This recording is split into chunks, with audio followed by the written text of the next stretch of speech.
Good evening, my friends, and welcome to another episode of Terror Radio Podcast. If this is your first time joining me, then welcome. This is a podcast dedicated and bringing you the best of horror and thriller, old-time radio broadcasts, as well as original stories. I'm your host, Keith, aka the Radio Show Nerd, hoping you all have enjoyed your first day of December. Hard to believe in a month it will be 2023. Wow. Now, the title of the episode tonight is Unexpected Endings. And that's in reference to the surprising conclusions of the radio plays featured tonight. So, without further ado, this is Terror Radio. The two radio programs highlighted tonight are The Unexpected and The Weird Circle. Now, a quick history on The Unexpected. It was a syndicated 15-minute series which featured weird stories with unexpected twists, hence the title, The Unexpected. Now, from what I gather from doing my research is that the series first aired between July and August of 1947, and then went into syndication in 1948, with several of the episodes being re-recorded, or rebroadcasted, if you will. In fact, the only episodes available today are from 1948. Two stories will be featured tonight. The first being Mercy Killing, which is the first episode of the series, and first broadcasted on July 7th, 1947, and then rebroadcasted in syndication on April 11th, 1948. After that is The Masterpiece, which first broadcasted on September 19th, 1948. Both of these stories feature the actor Barry Sullivan. Next we have The Weird Circle, and the radio play featured tonight is called A Terrible Night, and it first broadcasted on January 23rd, 1944. And this was an adaptation of the short story written by Fitz James O'Brien, and the story was published in 1856. So, you know the drill. Sit back, turn down the lights, and listen to Mercy Killing, followed by Masterpiece, and concluding with A Terrible Night. From Hollywood, Barry Sullivan in The Unexpected. The Unexpected. The Unexpected.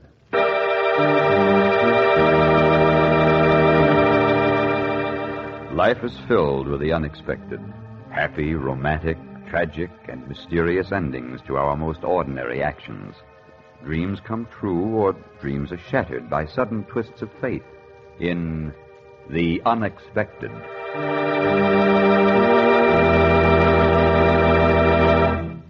Who knows what drama may happen tomorrow, or an hour from now, or in just a moment? Who knows what destiny has in store for the lady down the street, the fellow at the next desk, or you, yourself? Who knows? Listen for just a moment for The Unexpected.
And now, Mr. Barry Sullivan, outstanding motion picture and stage star, in a drama of the unexpected, titled Mercy Killing.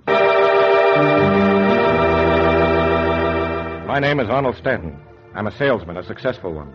I live in a little frame house on a shady street out in the suburbs. I've been married for 12 years.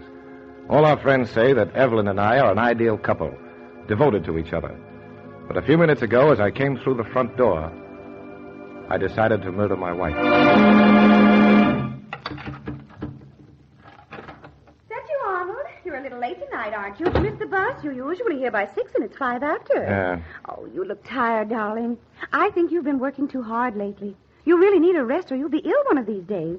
And I don't know what I'd do if anything should happen to you. But we won't ever talk about that, will we, dear? Now, you just sit down here and rest. That's what you need, rest. Yes, I need a rest. A rest from Evelyn. Sometimes I hate her.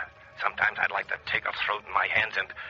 It's always, darling, what did you do today? And, Arnold, what shall we have for dinner? Why, she can't even get her hair fixed without asking me first. I can't stand it. From morning till night, day after day, she hasn't a thought of her own. She's not a real person. No, she's nothing but a parasite feeding on my spirit. If I could leave her. No. Why, if I mentioned the word divorce, she'd have hysterics for a week. I couldn't break her heart like that. Leaving Evelyn would be worse than killing her. Yes, killing her. But how? It should be a simple crime. An accident, that's it. It's got to look accidental. A fall, that's logical enough. A fall on the stairs. No, in the bathtub and then... But not tonight.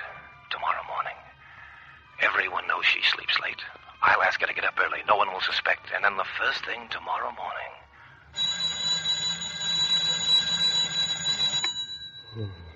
Evelyn.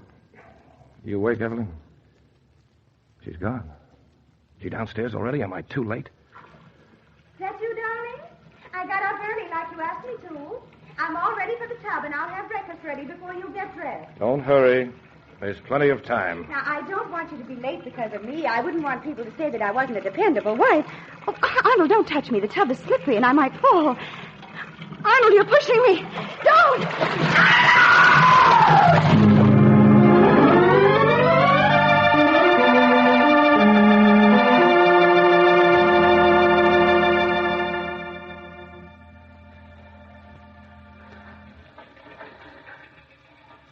11:45. Everything seems very normal. The office, Miss Roberts, very normal. And Evelyn is dead, and I'm safe. They can't have found her yet. They'll call me as soon as they do. It shouldn't be much longer. I wonder who will find the body.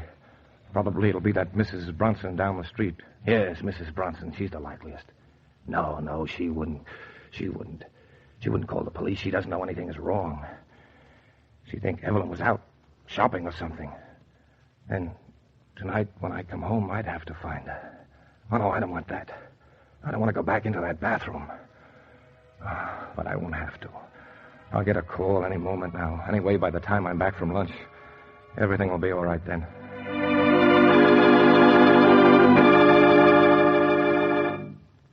Did you have a nice lunch, Mr. Stanton? Oh, you know how restaurants are these days. Any messages while I was out? No, sir, not a thing. Nothing at all? No. Were you expecting something in particular? No, just wondered. Well, I'll be in my office if you should need me.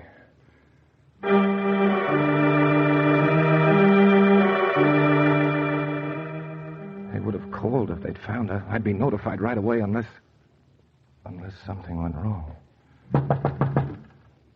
Come in. I'm sorry to bother you, Mr. Stanton. I forgot to tell you when you just asked. Yes? There was a message for you. I don't know how I could have overlooked it. It was right on my bed. What was it, Miss Roberts? Oh, nothing urgent or anything like that. What was the message? It was from your wife.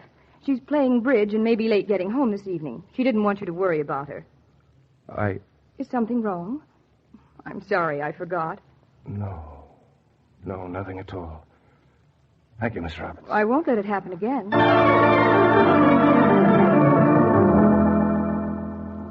Can't be true. She's not alive.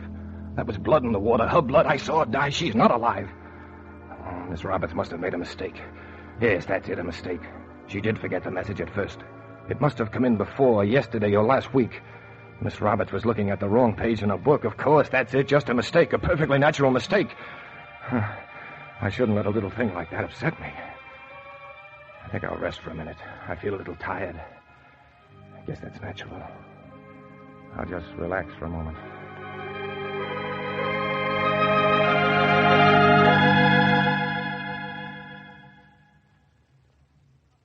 It's after 5, Mr. Stanton. I'll be going now if there's nothing more. No, I have to hurry along myself. I don't want to be late. Evelyn will be waiting for me. Oh, no. Don't you remember? She's playing bridge. Oh, yes, of course. I forgot. Well, good night, Mr. Stanton.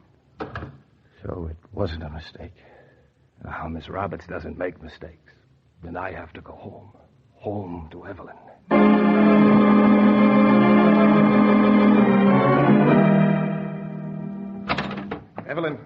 Evelyn, are you there? Evelyn! I've got to open the bathroom door. There's nothing to be afraid of. There's no one in there, no one alive, just Evelyn. I've got to go in there. I'm not afraid of Evelyn. She's dead. I know she's dead. What if she's alive? What'll she say? What'll she do? Well, maybe the police are waiting for me in there, waiting to see how I'll act. Oh, no, I can't go in. Not yet. Not until I know. If Evelyn is playing bridge, if she really is alive, she's at Mrs. Bronson's. I can find out.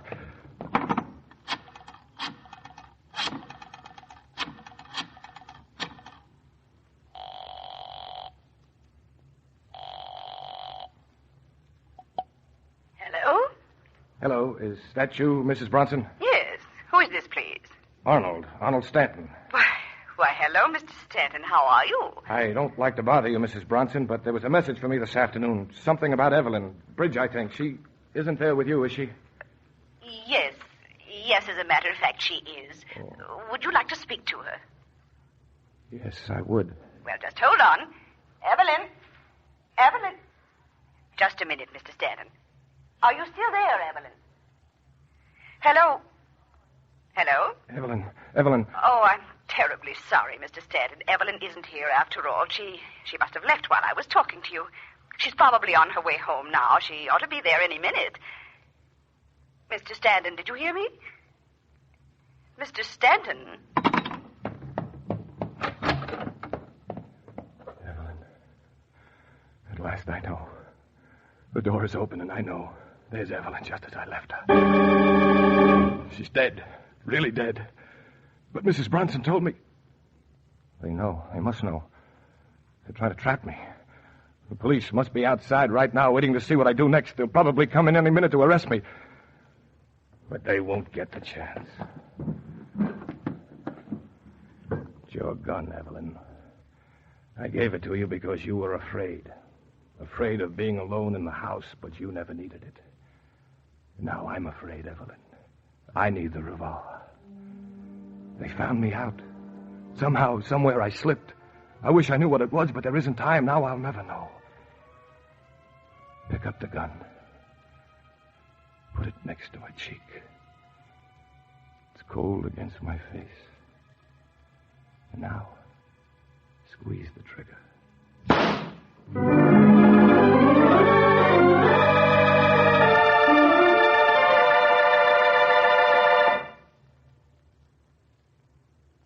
You think the story is over, don't you? But wait. Fate takes a hand. Wait for the unexpected.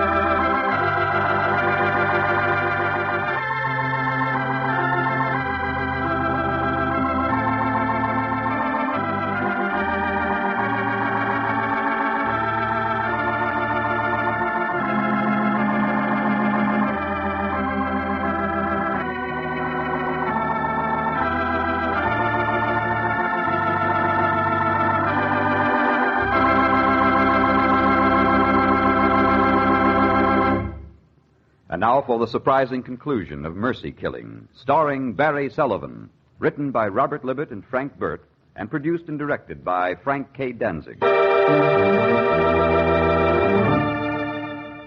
And Evelyn and Arnold were so happy. Too bad.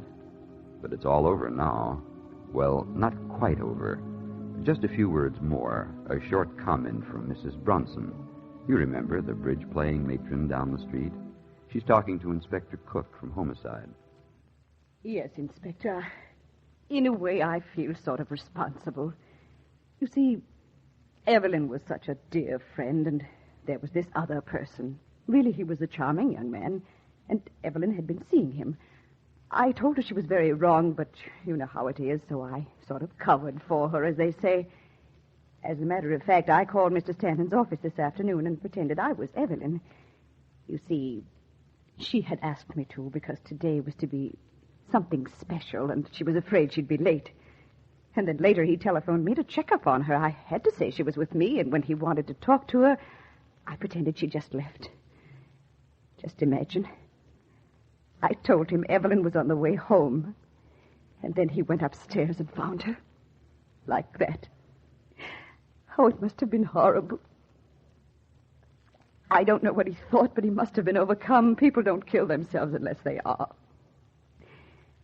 But anyway, he never found out about the young man. It makes sort of a perfect ending.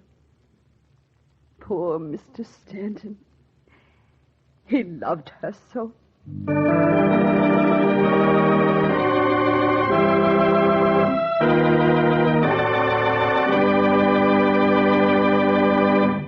Mercy Killing, starring Barry Sullivan, was transcribed in Hollywood. Listen for another exciting story starring lovely Marcia Hunt, who meets the unexpected.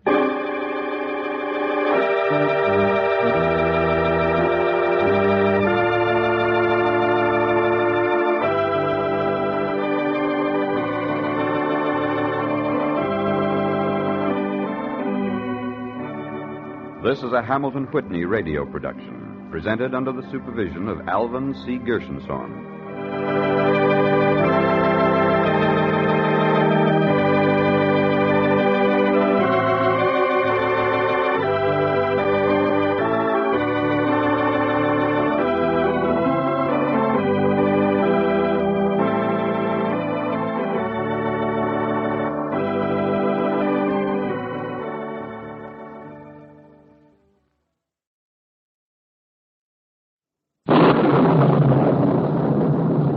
Barry Sullivan in The Unexpected.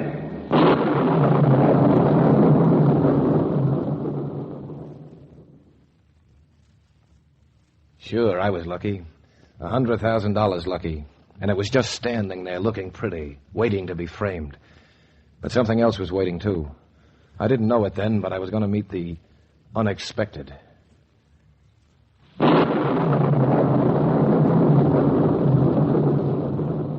The unexpected.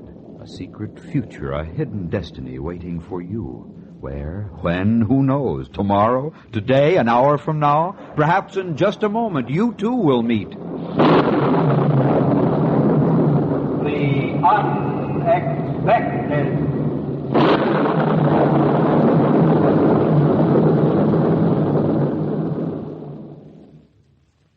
Before our story, here is a word from your announcer.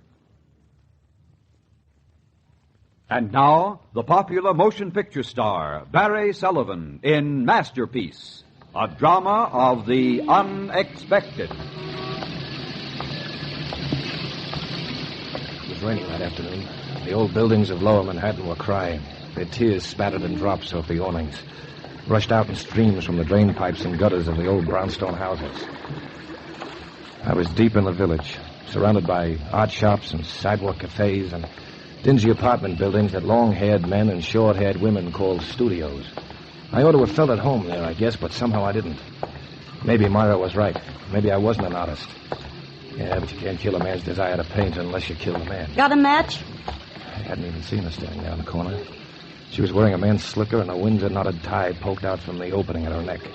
She was trying awfully hard not to look like a beautiful woman. I reached into my pocket and pulled out a couple of kitchen matches. Here you are. Thanks. You're welcome. Going anywhere in particular? Yeah. Mind if I walk along? What for? Oh, I like company. I don't. So long, and thanks for the light, mister. All right, so she was a character. You get used to that in my business. All artists are nuts. Yeah, but there was something about this one that... Well, I watched her cross the street.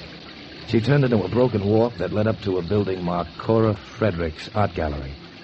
She pounded up 4 crumbling cement steps that were held together by a rusted iron rail and opened the door.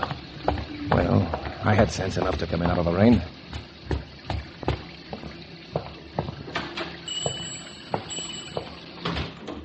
All right, mister, what are you selling? Selling? Look, I can smell a broken-down artist a block away, and you're it. Landscapes? Yeah, a few. And still life. They always paint still life. Well, where are they? I haven't got any with me. Okay, bring them in tomorrow. I'll see what I can do. I started to thank her, but just then a flash of light took a poke at the corners of the dark room. She jumped, but I wasn't watching her. Something else caught my eye, a picture. A picture standing over by the window. Oh, what are you staring at, mister? The place isn't haunted. It's old, but not that old. Oh, I see that painting over there. Funny, I never noticed it before. Wonder who left it here. I gotta learn to lock that door. They're always She was right about sneaking the in picture. canvases and then It playing was just a back still there. life, some fruit in a bowl painted with weird colors and distorted shapes. Nothing anybody would want, nobody with good sense. But when the lightning flashed, I knew that I had to buy that picture, even if it took my last dollar. And it did. Here you are, Cora. $5. Take it or leave it. That's $5 more than it's worth. You ought to know that. You're a painter. Well, and sell it to me for less. You're a painter, but I'm a businesswoman. I'll take the 5. Yeah, sure. Here, I'll put a newspaper around it. Mustn't let a masterpiece get wet. Yeah, thanks. Say, I'd better find out your name. You'll be the first person to own a genuine O'Hara. Juan will want to know who you are. Glenn Clark. I live over on 3rd Street. Well, here you are, Glenn. I'll see you tomorrow. And I hope the stuff you paint is better than the stuff you buy.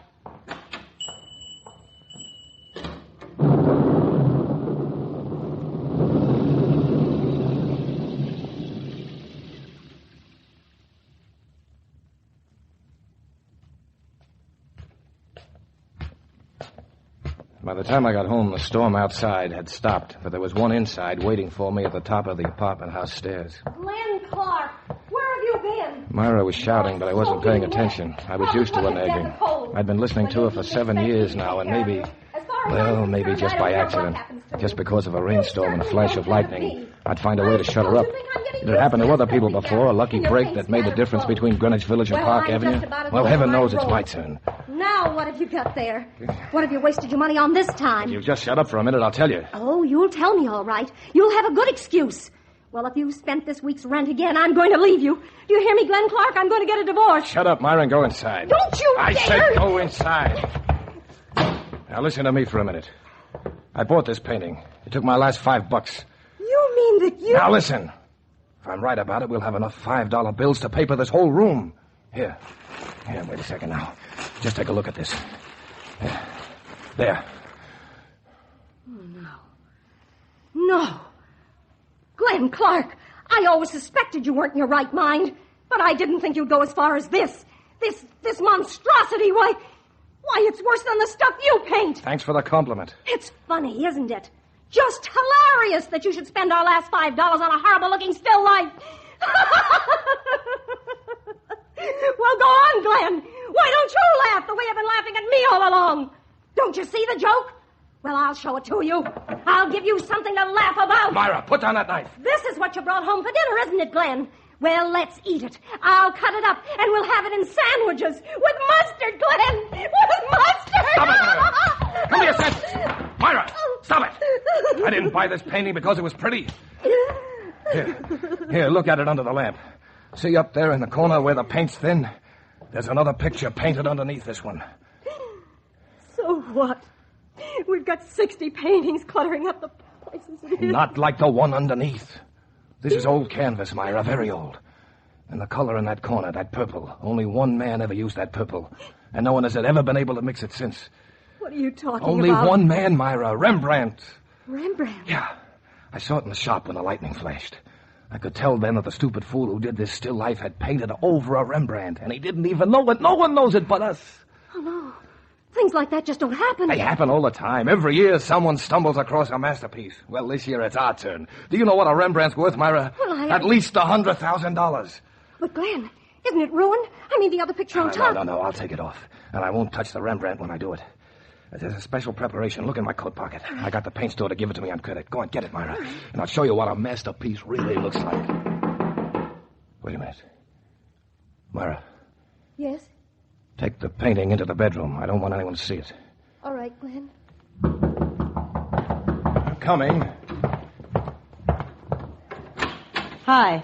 Oh, it's you. What do you want? I thought I'd look at your paintings. Mind if I come in? I don't keep my stuff here. Oh? Anyway, I'm busy right now. All right. Then I'll give it to you straight. I want that picture back. It was a mistake. I shouldn't have sold it to you. Yeah, but you did sell it. And I'll buy it back. It'll cost you more than $5. How much more? Oh, say $100. $100? You didn't let me finish.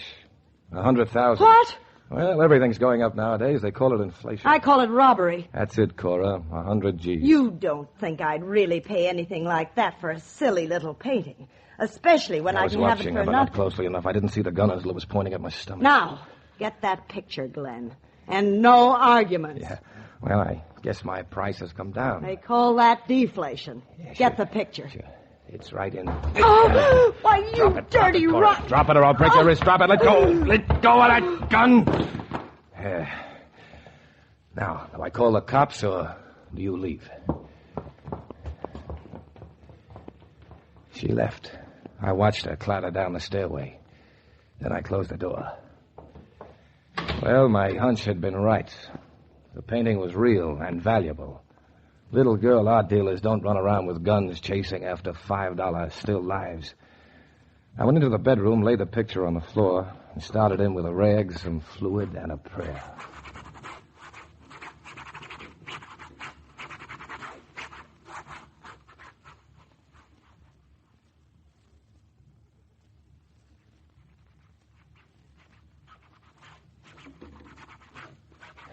An hour later, I was finished. My hands were sweating and my head was spinning around and round, but right in the middle of my brain was a beautiful picture. A portrait by Rembrandt. A masterpiece.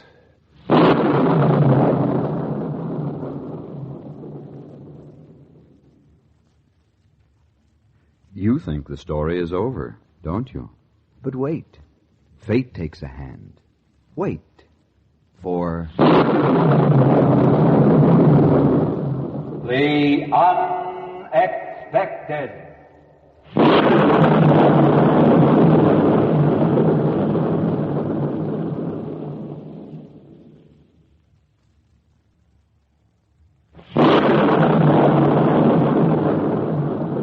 And now, Barry Sullivan in the surprising conclusion of Masterpiece, a drama of the unexpected.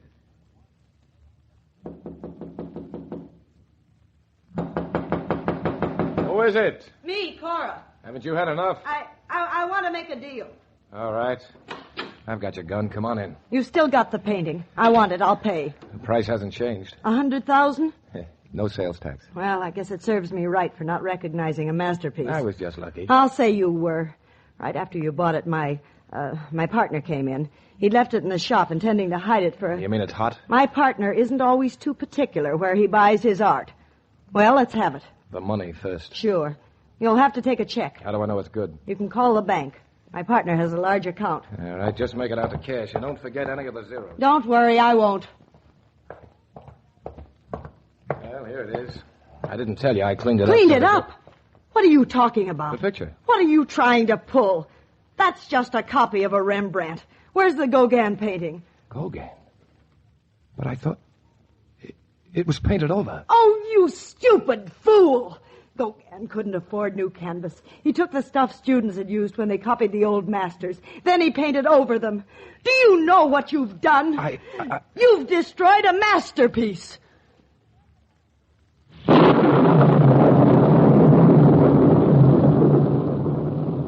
Masterpiece starred Barry Sullivan and featured Inez Seabury and Marlo Dwyer.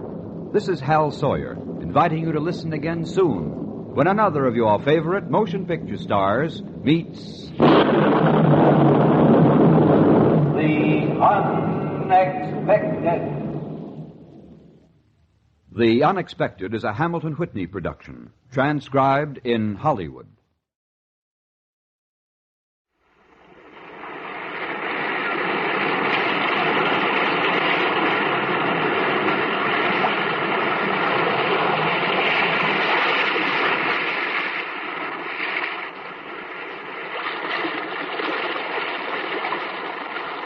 The Weird Circle.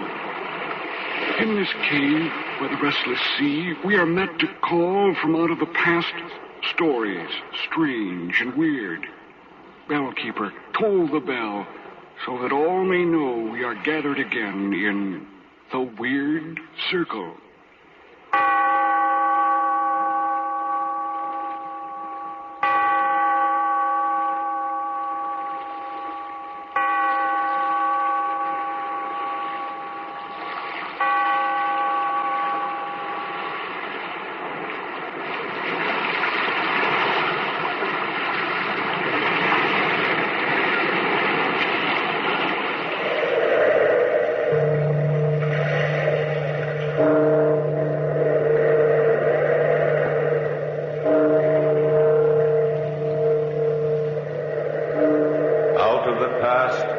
Phantoms of a world gone by speak again the immortal tale.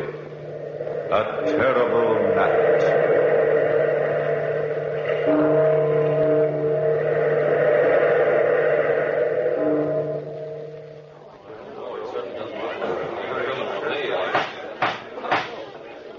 Silence in the court.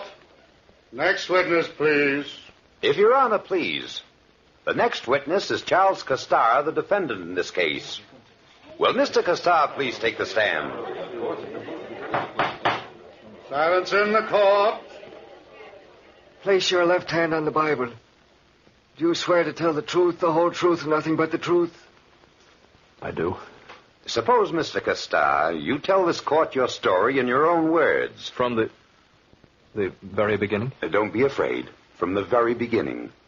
Well, I don't know where to start, to be honest. I feel like a man that's drowning.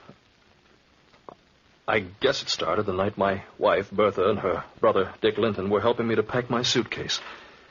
Dick and I were preparing to go on a hunting trip in Canada, in the northwest section, when... And don't forget to put the compass in, Charlie. A hunting man needs a compass, you know. Sure he does. Keeps him from getting lost. See how bright my wife is, Dick? She knows all the answers. Oh, I didn't mean it that way. I know, Bertha, I know. It's just that when a gal's brother and husband go gallivanting off on a hunting trip to the North Woods, a gal wants to know they're coming back safe. You worry about Charles, Bertha. You know me. I never get lost. You remember the camping trips we used to take when we were kids? You were a Boy Scout then, Dick. He's no Boy Scout now. Hey. Well, let's see, darling. Have I got everything packed in here? Yes, dear, everything. Woolen underwear? You're a lucky man to have a wife gun like my cartridges? sister, Charles. For both guns? Mm-hmm. The cartridges for the hunting gun are in the rear pocket of this suitcase. And for the .38, they're in your holster. Oh, good girl. Where's your suitcase, Dick? Oh, it's checked at the station. Hey, what time is it? Well, it's almost 10 p.m. Oh, we better be going along, darling. I like to catch my trains with ease. I'll help you close the suitcase, Charles. The best suitcase sitter runner in the world. Yeah, I see what you mean. Yeah, there, that does it. You can get off now. Have a nice trip, both of you. Bring back at least 2 dozen deer. Oh, at least, sis. Bye, honey. Bye. Oh, don't forget your muffler, darling. It's in the closet downstairs. And please be careful. When little boys play with guns, well, you know how dangerous guns can be. So we left, Dick and I. We took the express to Montreal and then traveled by train west of the Hudson Bay to the Northwest Territory, specifically to a small town known as Fort Ray. What equipment we hadn't already purchased, we purchased there, mostly food provisions and plenty of coffee. Then, on the morning of September 3rd, Dick and I started out, on foot. It was a clear, brisk morning, and the air was alive with sounds. Birds chirping, the constant crunch of leaves underfoot. We were both in high spirits, as Dick said. Oh, this is the life, old boy. This is what a man needs, to get away from civilization and breathe again. Yeah, back to nature. Mm-hmm. Back to nature's right. You know, there's something the matter with modern civilization. You get all jogged up inside. Begin to think all sorts of strange things. Strange, Dick? In what way? Oh, morbid thoughts. Hating yourself, hating everybody else, hating the world. You know, that's bad for a writer. His work becomes bitter, and he pours the gall out in words. Paints the world he sees in gray overtones. You mean like that last story you sold? Yeah. It was a depressing story, but that was my mood. Both you and Bertha have morbid emotional streaks. Well, Sis and I are very much alike in many ways. Huh. funny, my marrying Bertha? What's so funny about it? You know, I engineered it. You did? Why? Well, Bertha and I have always been pretty close, you know. Much closer than ordinary brother and sister. I didn't want to see her marry some clerk. Well, thanks, Dick. You be my roommate at college. I got to know you pretty well. Yes, Sis and I have the same likes and dislikes, and I just knew you were right for her. You mean to tell me I didn't have anything at all to say about it? Sort of. Sort of? Well, Bertha's beauty, her chemistry, if you like, and youth took care of the rest.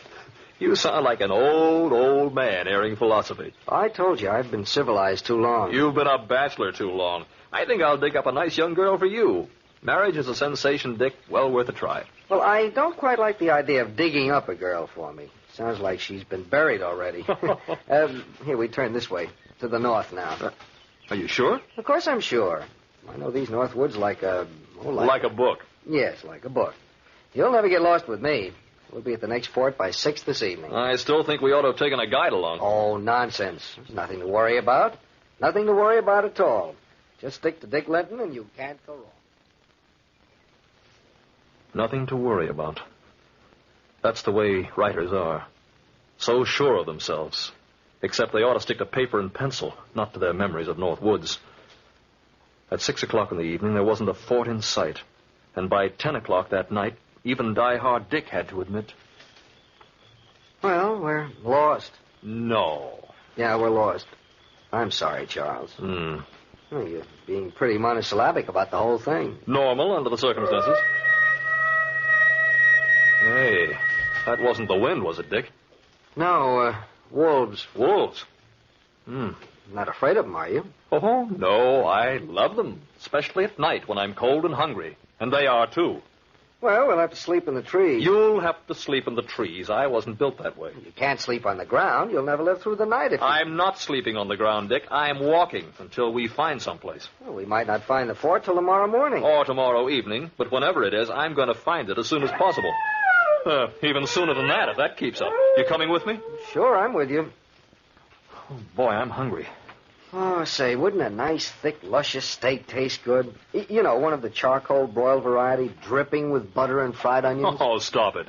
Or one of Bertha's lamb stews with mashed potatoes and rich tomato gravy. If you want to die, just keep on talking. Just the thought of food, and I'm a murdering maniac. Oh, how about a real English roast beef with Yorkshire pudding? Oh, you're asking for it. I wonder just how hungry that wolf is. Maybe he won't mind if his meat isn't cooked, huh? I'm sure he won't. They're carnivori, which means in Latin carnivorous, or man-eaters. Hey, Charlie. Huh? Look, straight ahead of you. Isn't that a light over there? Well, yeah, I think so. Hey, maybe it's the fort. No, it's not the fort here. We're miles off the beaten track. Well, what is it then? I don't know. Looks like a cabin from here. Oh, I'm not particular. Let's find out. Fine, I'll lead the way. Oh, no. You've led the way so far, but this time, Dick, my boy, I'm leading. Follow Charlie and see some food. Food? Food. Whoever lives there must eat. Maybe it's not steak, but it's something.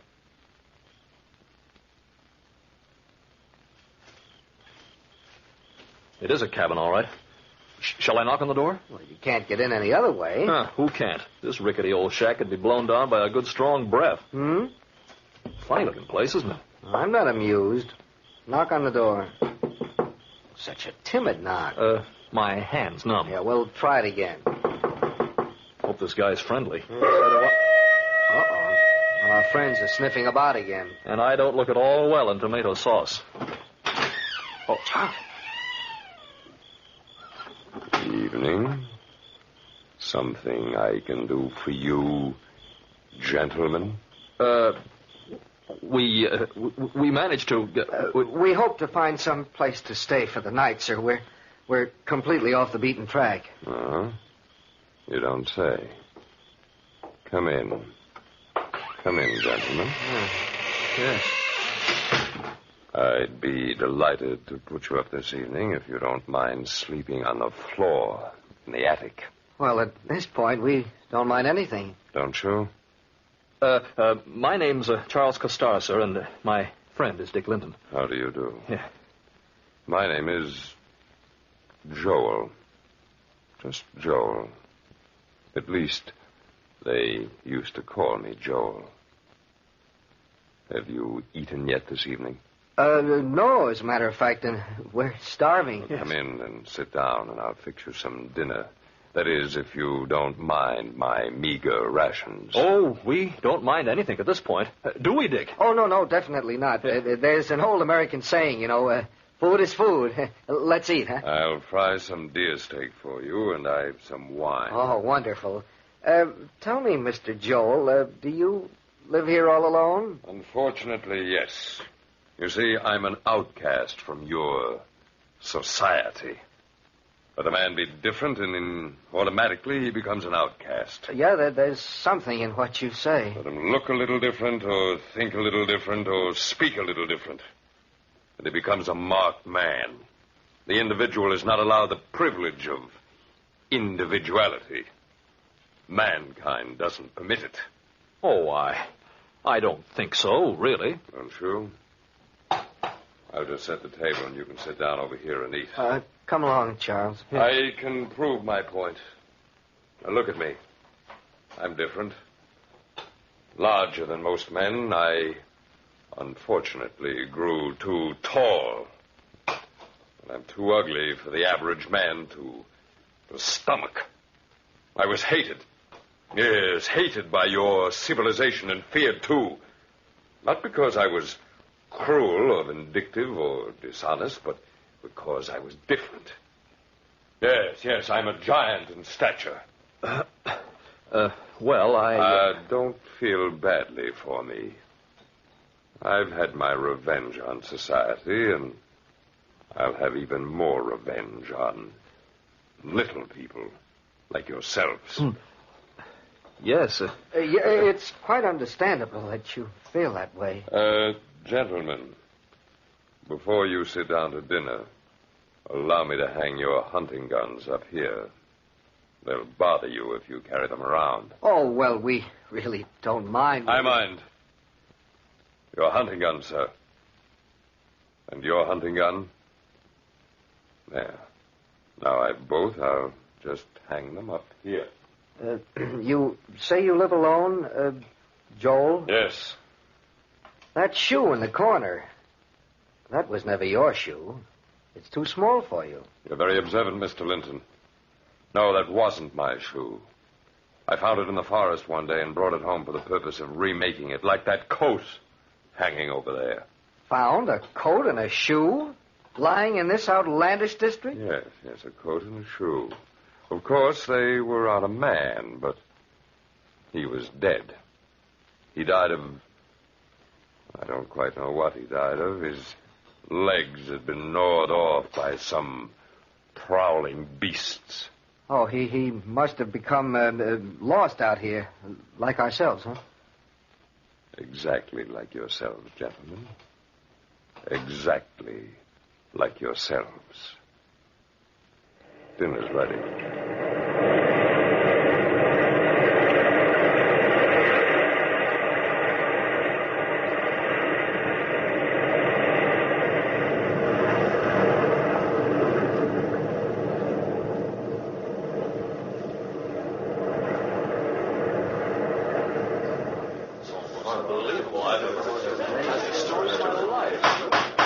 Silence in the court. Silence in the court.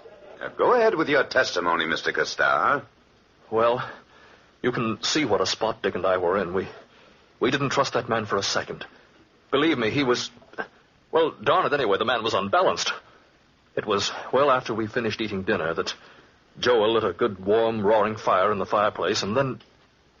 Well, gentlemen, it's time to retire. I'm sleepy, and I'm sure you two are. Yes, very sleepy. Mind if we take our guns upstairs? I'd like to clean them. You won't need them this evening. You can clean them in the morning. Come along, please. Yeah. Come on, Charlie. Yeah, I'm right behind you, Dick. Be careful of this stepladder. It's rickety, to say the least. So I notice, yeah. I'll go first and get the blankets out. Yes, fortunately, I have 2 blankets up here, although they're musty enough. Oh, don't worry about us. All right. Come up now. Right away. I'd feel a lot better if I had those hunting guns. I don't blame you. You can see for yourself, Mr. Linton, that this attic is not accustomed to guests. musty, and the spiders are troublesome to strangers. Spiders? They are my friends, my only friends. They say he who shares a roof with you automatically becomes your friend. They have shared this roof with me for many years. Good night, gentlemen. Sleep well. Oh, good night. Great Scott, what kind of a mess have we gotten ourselves into? I don't know. He's got a cog loose in his mind somewhere, that's certain. Very certain. What'll we do? I'll tell you. One sleeps and the other stands guard. That won't do us any good, Dick. He's 10 times our size, and besides, we're unarmed. I've got your .38 in my pocket. You forget about it, huh? Yeah, I did. Look, through these boards in the attic. You can watch Joel very easily. The fireplace throws a nice light on him. How will we arrange the watch? Well, you go to sleep for an hour. Yeah. Then I'll wake you up, give you the gun, and then I'll go to sleep for an hour, and you stand guard, okay? Yeah. What time is it now? 1 a.m. What's he doing down there? He's curling up on the floor near the fireplace. About to go to sleep. I hope he sleeps well. Too well to wake up. In case he doesn't, I hope your gun works, that's all. Oh, I'm so sleepy. Good night. Proceed, Mr. Costello. Yes, I put my head on the floor and slept. But I slept a troubled sleep, a restless sleep, and my hands kept clawing the floor, a floor that was alive with insect life. Then, no sooner had I put my head on the floor than it seemed Dick nudged me. Wake up, it's 2 a.m. Huh? Oh, okay. What happened? Nothing. It's your turn now. Oh, I'm really licked. So much walking and then all this. He was quite right. All this. He lay down on the floor, and soon he was sound asleep. Sleeping like he was drugged. Poor Dick was all in. I sat upright, concentrating on sitting upright, to keep my eyes from closing. I was so tired, and my blood ran cold as I kept my eyes glued to the still figure which lay beneath us. The hut was so quiet that my wristwatch sounded like the beating of tom-toms in that silence.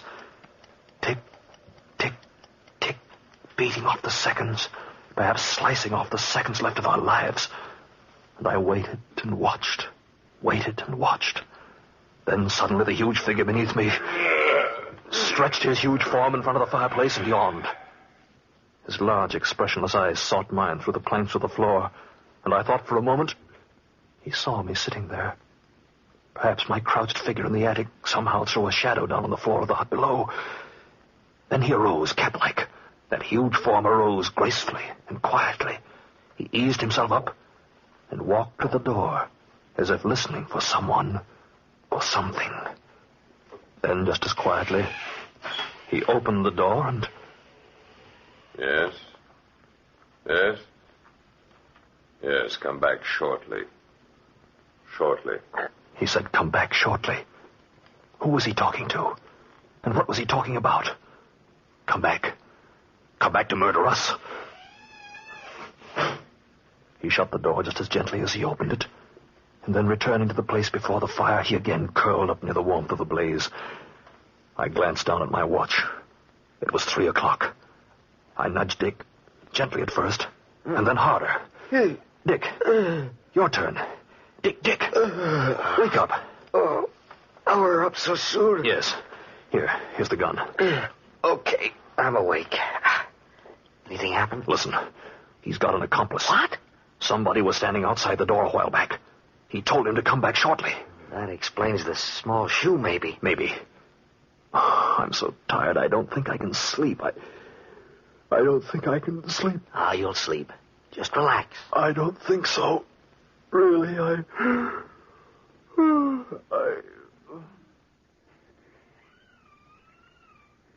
Come in. Yeah? Are they asleep now? Yes, fast asleep, the poor fools. One of them thought he could stay awake. I could see them taking turns staying awake. But I put enough dope in their wine to knock them out completely. Have they much money with them? Who knows? But whatever they have, we need. Here. Give me that log you brought in. Here you are. Now I'll splinter it like this and light one end of it. Nothing like this wood burning to dope them completely. What will we do with them later? Put them outside for the animals. I'll wait down here for you. You go upstairs. I won't be long. These things never take very long. Dick, give me the gun. Give me the gun. Dick, have you fallen asleep? Dick, wake up. Dick, are you doped? Dick, he's coming at us. Give me the gun. Give me the gun. Please, Dick, give me the gun. There, I've got the gun now.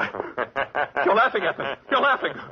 Time to wake up now for the last time. No, take this. There, that's got you. Where's your friend? Where's the little man? Dick, help me find the little man now. Help me. Dick.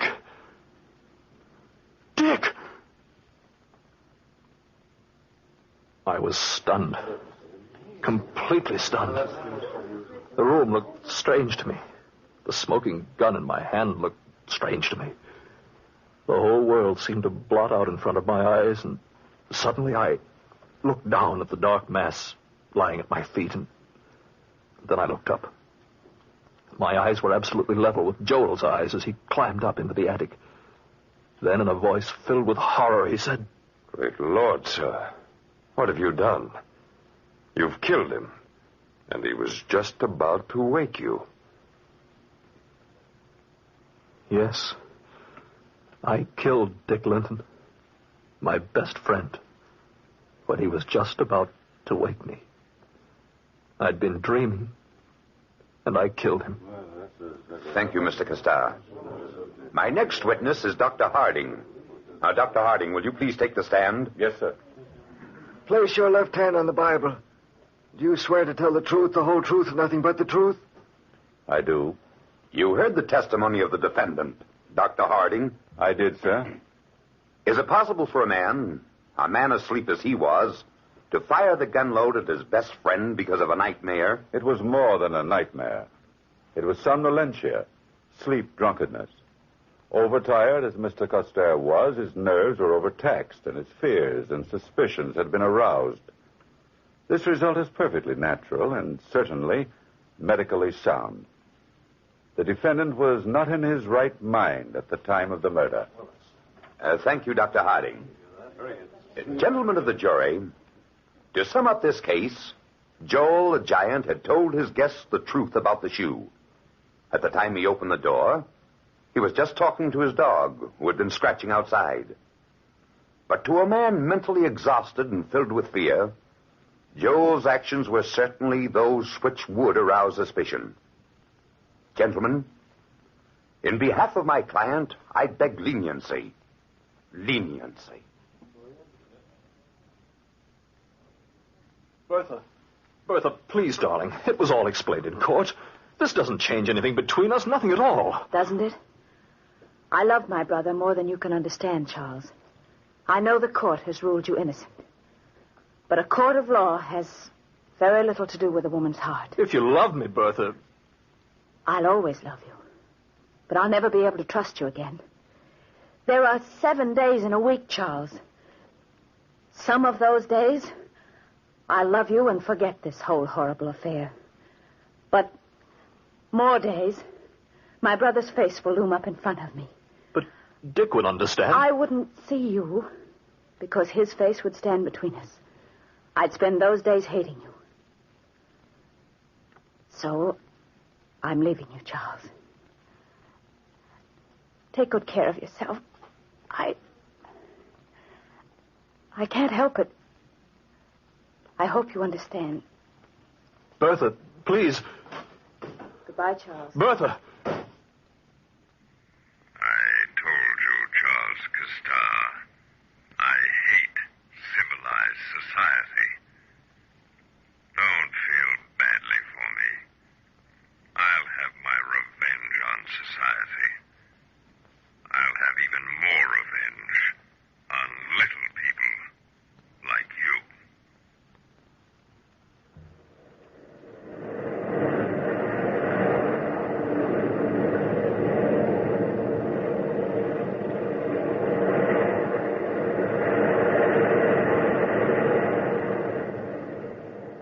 time-worn pages of the past, we have brought to you the story, A Terrible Night. Bellkeeper, toll the bell.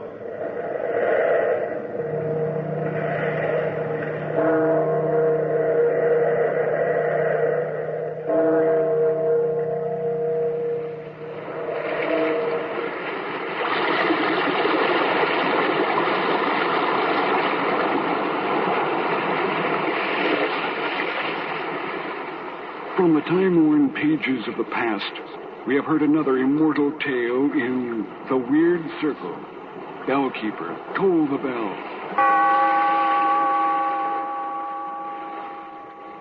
Be here in this lonely cave by the restless sea once again next time for another immortal tale in The Weird Circle. That's the show for tonight. I want to thank you all for listening. And remember, you can find me on Facebook at facebook.com/terror1970, or you can find me on Instagram at Radio Show Nerd, or on Twitter at Radio Show Nerd 1. And if you want to drop me a line, say hello, a suggestion, a request, even a critique, please feel free to email me at radioshownerd@gmail.com. And I also have a YouTube channel. Please check it out. Subscribe. Like the videos. Will be highly appreciated. Again, this is your host, Keith, better known as the Radio Show Nerd, signing off.